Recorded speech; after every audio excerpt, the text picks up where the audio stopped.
Warning, due to some language and subject matter, listener discretion is advised.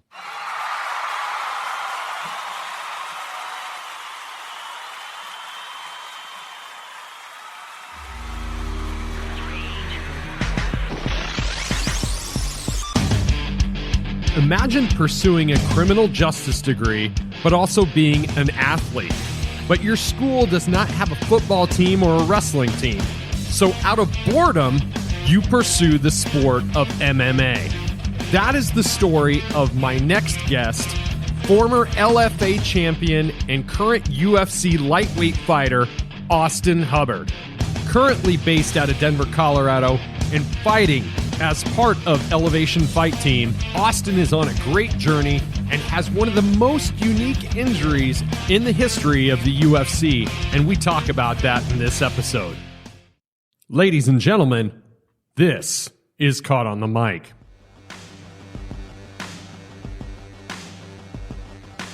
Austin Thud Hubbard, I gotta ask you, man, have you ever considered making some merchandise that says Thud Life on it? I actually have had some merchandise like that before. Did ya? Yeah, I every once in a while I'll sell fight shirts, sell them to fans and whatnot. I'm starting to get a lot more questions when I'm going to have my next fight shirt out. So maybe I better start planning a design in my head.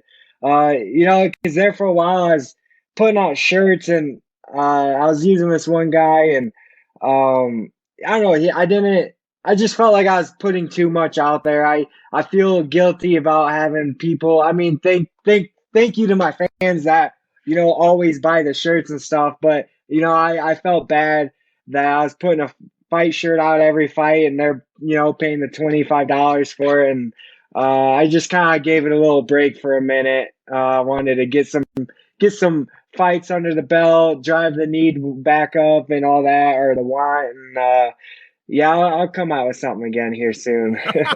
Well, let's set the table a little bit. I am speaking with Austin Hubbard, 155er from the UFC, former LFA champion. How you doing, man? I'm doing pretty good. I can't complain. Just coming off my 2-3 week break and since my fight and just trying to get back into shape now. Yeah. You've been doing a lot with the hyperbaric chamber, haven't you? I have, and I've always wanted to try it, and it's the first time I've ever experienced, or try using a hyperbaric chamber. And like I said, I've been doing it for about 3 weeks now, and it's been really cool. I like it, and I can definitely see a difference and notice a difference, and it's a really cool experience. I highly recommend it. So explain what a hyperbaric chamber does. Honestly, I don't even know how well I can explain it. From what I gathered of it, it's like a pressurized chamber that heals you really fast somehow. Awesome, man. Awesome. So let's talk a little bit about your origin stories. Where are you from and how did you get into mixed martial arts? So I'm originally from Rock Falls, Sterling Rock Falls area. I was born and raised there and lived there my whole life up until I moved to Colorado, which I've been here for a little over 5 years now. So how I got into MMA, this story always cracks people up, I feel like. I started fighting because I was super bored. I just wanted something to do. I grew up doing about every sport there was. In high school, I wrestled year round and then played football. And when I graduated high school, the college that I ended up going to didn't have football or wrestling. And, I was bored. Wasn't ready to be, done competing. I felt like I still had a lot more to give as far as like my athletic career. And honestly, I didn't reach a lot of my goals that I wanted to reach at that point in my athletic career. So that was also a big driving factor to kind of push me into MMA, but admittedly, when I got into MMA, it was just for something to do. I wanted to work out, compete. It wasn't ever something like I got into it and I'm like, oh, this is going to be my job, or anything like that. It was purely a hobby, a workout. I enjoyed it. And then, I got pretty good at it and I just really fell in love with it. And I had 10 amateur fights, and my amateur career went really well. And then, I made the transition to being pro. And even when I went pro, I wasn't really thinking, oh, I'm going to make it to the UFC. This is going to be my job. I actually have a criminal justice degree, and I wanted to be a police officer for like as long as I can remember. And so it wasn't until I was 4-0 as a professional that I decided, you know what, I am going to give this a shot because, I enjoy training. I enjoy, the sport, the lifestyle and everything. And so at that point is when I decided I needed to, expand my horizons a little bit and go to a bigger gym. And that's how I ended up out here in Denver, Colorado with Elevation Fight Team. Weren't you considering a move to Milwaukee before you moved to Colorado? I was. How did that all come about? Yeah. So I was doing a little bit of cross training, between my hometown gym and then Militich Fighting Systems. That was like a 45-minute drive from where I lived in Rockfall or in Sterling. And then Milwaukee was, I think, a 3-hour drive or so. And I would go up there, me and my other teammate, Justin Wetzel. And we would kind of spend like a week there, like here and there, every couple of weeks we'll go up there. And, we both knew, like we were very fortunate. We had great mentors, for the start. But eventually to evolve, you need to keep growing. And you need those more bodies and, all that sorts of things. So we knew we needed to move away to a higher, level of gym and whatnot. And, the natural thing for us was, we're going to go to Milwaukee. It's the closest like big name gym. We were already cross trained there and really liked it. And then my coach, Joel Laughlin at the time was like, hey, there's this like really like cool team out in Denver. They have a lot of good things going on. Like, I really think you should go out there and check them out before you make a decision. And so we set up like a tryout. We came for a week, and we got here, and I just absolutely loved it. Like everything felt right. From the training, the city, the Colorado was my first time ever even being to Colorado. Everything just felt really right. And I got home on a Monday, got home on a Sunday, went to work on a Monday, and I was like, you know what, I'm going to put in for a transfer. It's not like I'm going to actually get it. But what's it going to hurt? At least I tried, and I put in for this transfer, and they literally called me the day after, a Tuesday, and they said, hey, you got that transfer. When can you move? I was like, well, when do you need to know by? They're like, we need an answer by tomorrow. And so I was lucky enough to meet Neil Magny when I was here for that training, or here for the week, and arranged, living with him and everything. And then, I've been here ever since. That's amazing. What is it about the Midwest and the Midwest MMA scene in particular? I feel like a lot of the Midwest guys are, wrestlers. Midwest is known for wrestling. It's kind of the home base for, wrestling.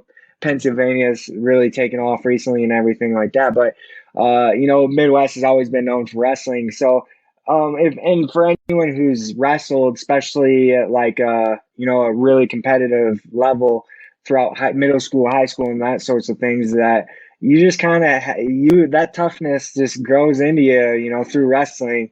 You break and you don't wrestle, or you wrestle and you get really good at, handling that hardship, and you just work through it, and working through all that hard stuff always makes you better in the end. So, yeah. Yeah, it's weird. I spent a good portion of my youth living in the Southwest, and I lived in Colorado for a certain amount of time, but I went to high school in Iowa, and then I ended up moving to Nebraska, and you're absolutely correct. I never even put the 2 and 2 together, but like small town Iowa basically feeds all the wrestling colleges in the area. Yeah. So that's pretty cool. And Elevation's been kind of the sleeping giant the past few years, hasn't it? Yeah.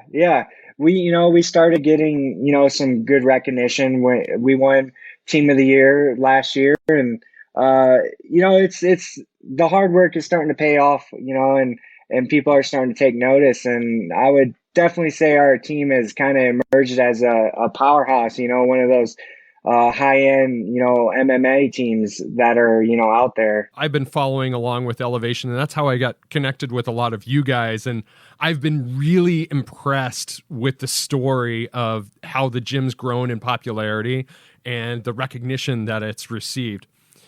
So what's your favorite thing been about being an MMA fighter? The best thing about being an MMA fighter is when that fight is over and it's a hard fought fight and you get the victory. Nothing can top that, at least that I've ever experienced. That feeling after a win through all the hard training, the cutting weight, MMA fighters sacrifice a lot to get even to the point, to the UFC. And even at that point, a lot of the guys aren't making like killer money, you know what I mean? Like, so it's a lot of sacrifice, a lot of work, a lot of, blood, sweat, and tears for not necessarily the highest payoff, you know what I mean? So that win is always extra special. Talking about blood, sweat, and tears and sacrifice, about a year ago, but year and a half now, you had pretty gruesome injury, didn't you? Yeah, I did. Yeah, it's actually around 2 years ago now, I think. Yeah, it's crazy how fast it goes by. So let's talk a little bit about that because it's kind of it's a rare injury, isn't it? Yeah, I was the very first case in UFC history, at least from what I was told, with compartment syndrome. So it was in my right leg. I have a scar from like basically my kneecap all the way up to my hip. They had to. So what it is basically, your muscle takes so much damage. I got kicked. And honestly, I've been kicked way more. I don't know what it was that night that, it caused me to get compartment syndrome, but I did. And what it is your muscles and legs swell up so much that there's no more room. So it basically just cuts off the blood and oxygen and everything to your muscles and your legs. So your leg actually dies. And if go unchecked, you can lose your leg. You can even lose your life, from what I was told, depending on the severity of it. So, and actually when I did go, by the time I did go into my first surgery, and when they cut it open, my muscle was already unresponsive and turning gray, they said. So, yeah, luckily I got in there, they kept telling me, "Oh, you want to go to the hospital? You want to go to the hospital?" And I'm like, "I don't need to go to the hospital. It's just leg kicks. Like, I've had a million. Like, of course it's going to hurt and be sore." So I was like, I'm going to just go up to the room, and keep icing it and relax. And when I got on the elevator and went up to the room, I actually passed out. So thankfully I did pass out, because then I was forced to go to the hospital, and and then obviously they did the surgery and all that. But yeah, if I would have made it up there and just fell asleep, my leg's gone, if not worse. You know what I mean? Like, I definitely wouldn't be fighting anymore or anything like that. Now, is that a type of injury that is any way preventable? Is there anything that you could do physical therapy wise to? I have no idea. Yeah. So what was your recovery like from that then? I've always been like able to recover pretty efficiently and, fast. So I had 3 surgeries. I was in Canada for a whole week after the fight, dealing with all that. So from my very last surgery till I started training, like full on training, complete physical therapy and all that, it was only 3 months. And I've been training ever since and haven't had a single issue with it. No pain, no like residual effects or anything like that. Like I said, I have people reach out to me all the time, like, "What'd you do? How'd you get over this?" And I tell them everything I did. And I mean, some of these people have been dealing with this for years, and they're still like issues training and doing regular things. So I feel very fortunate that, despite, the crappy situation of, surgery and all that, I am, fortunate that I did recover relatively fast and didn't have any more issues outside of that. Yeah, absolutely. So who are some of your heroes and who's made a lasting impact on you? My number one heroes is obviously my parents. They helped me become the person I am today. Without the lessons they've taught me growing up and all those sorts of things, I would not be who I am today. And so they're my number one heroes. They've always driven me to my dad and well, both my parents, mom and dad, have always said, do what you love to do and go do it. You know what I mean? Don't settle for something you don't want to do, as far as your living and things like that. And, I embrace that. I decided, well, I love training. I love MMA. I'm going to pursue this. And, without, that type of, being instilled in me of go do what you love. Who knows if I would have, stuck to MMA, to the extent I did to where I'm at now. And now it is obviously my career and everything. So, definitely my parents are number one on that list. So do fighters have a different level of work ethic than, say, your average Joe? Yeah. So fighting's hard, you know what I mean?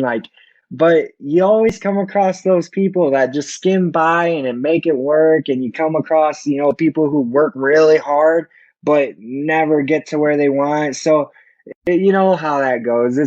Being an athlete in general, like in any sport, you kind of come across that whole array of really talented but lazy, really hard worker but not very talented, and everything in between. You know what I mean? So, but yeah, overall, fighters, especially at a high level, doing it for a living, yeah, I would say they're definitely tougher than your average Joe. Oh, I already knew the answer. I just had to ask it, though.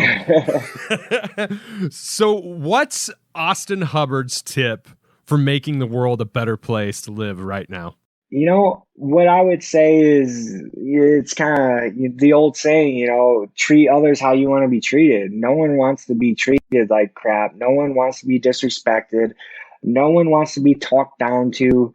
And if you don't like those certain things, then why would you do it to someone else? I'm a big believer of what comes around and goes around. I try being the best person I can be each day, because I do believe that it's going to come back around at some point. So, just be a good person and treat others how you want to be treated. And I got to tell you, speaking to your character, you're very accessible, man. And I love trading a few messages from you. It's like, hey man, watch the last fight. How you've been eating afterwards. And you're like, man, I'm grazing on everything in the house. But man, you are very humble and down to earth. And I really enjoy that about you. And that makes me a huge fan of you as a fighter. What are some long-term goals right now? Yeah, long-term goals, obviously, champion one day, it's a lot of work, but, that's obviously top of the list on goals, and more,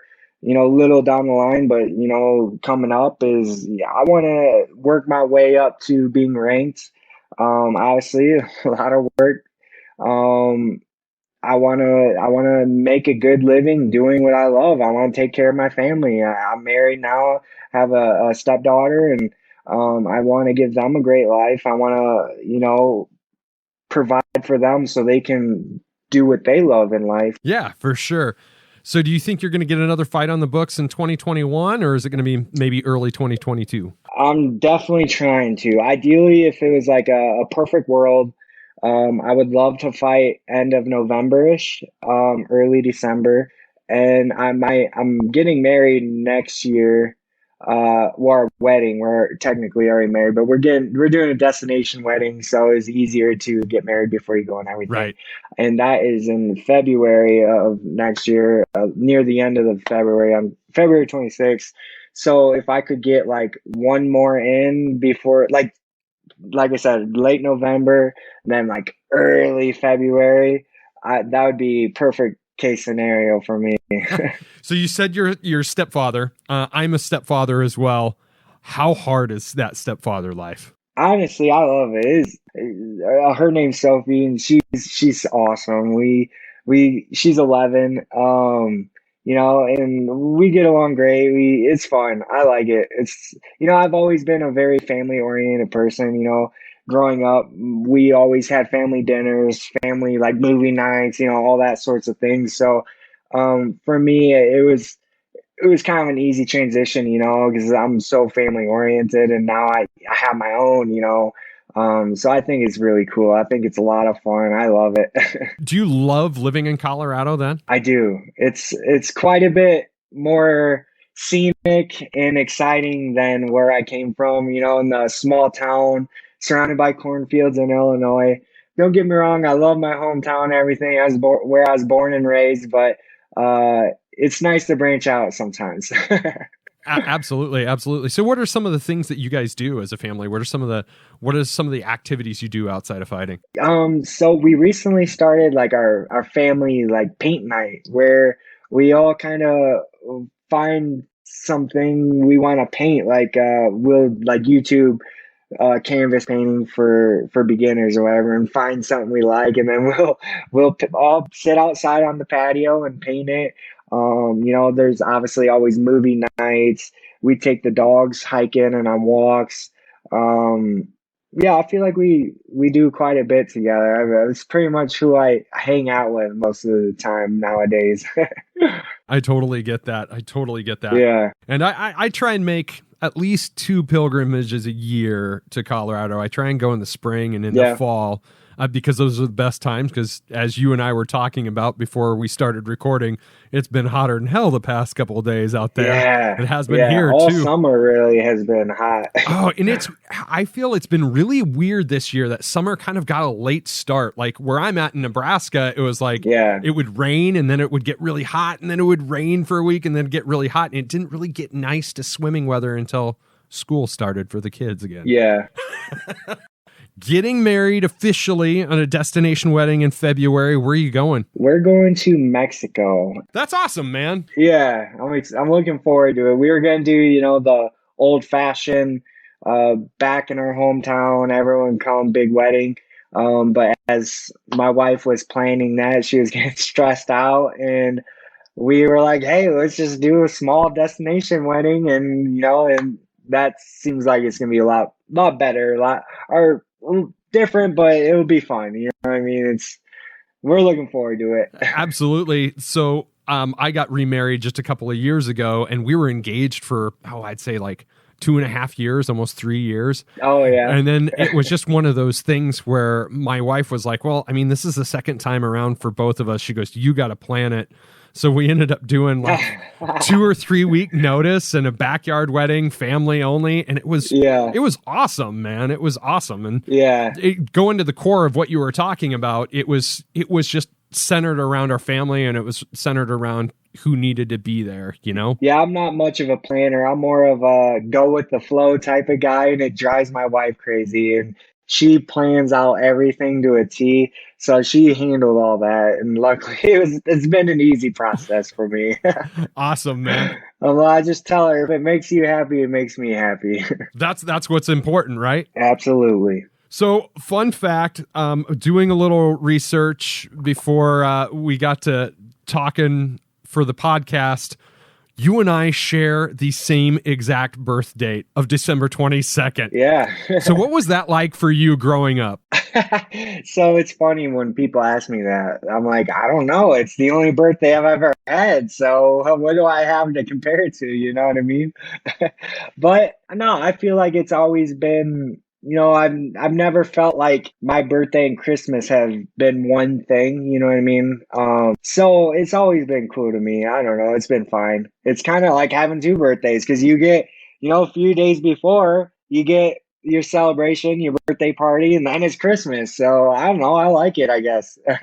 See, I'm on the opposite side of the fence. Do you have any siblings? I do. I have an older sister and a younger brother. So both of my younger brothers were born in the spring. So I got to Oh. see them have their birthday parties in the spring. And mine being 3 days before Christmas, I had the opposite experience. I had everybody forgetting that it was my birthday. It was like, oh, we forgot. Why don't you grab a present from underneath the tree?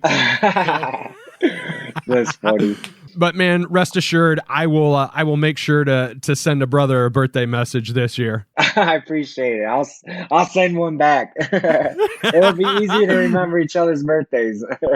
That's right, man. You know, Austin, I appreciate you hooking up with me for the podcast. Do you have any final thoughts you'd like to share with any of our listeners? Yeah, I hope all of you guys strive to be the best you can be each day.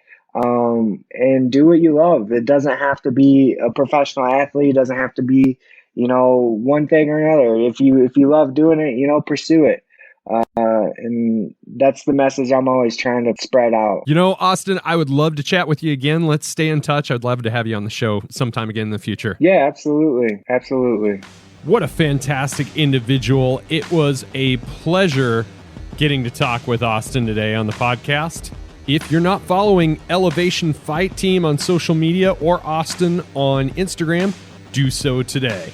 And since we're talking about following people on social media, make sure you give Caught on the Mic a follow on Instagram, TikTok, Facebook, and Twitter. Share this episode or any other past episode with your friends. I appreciate the additional support. It's been a quiet week and a half. I have been bogged down with things at the day job, but hopefully life will be resuming to a state of normalcy in the next week or two.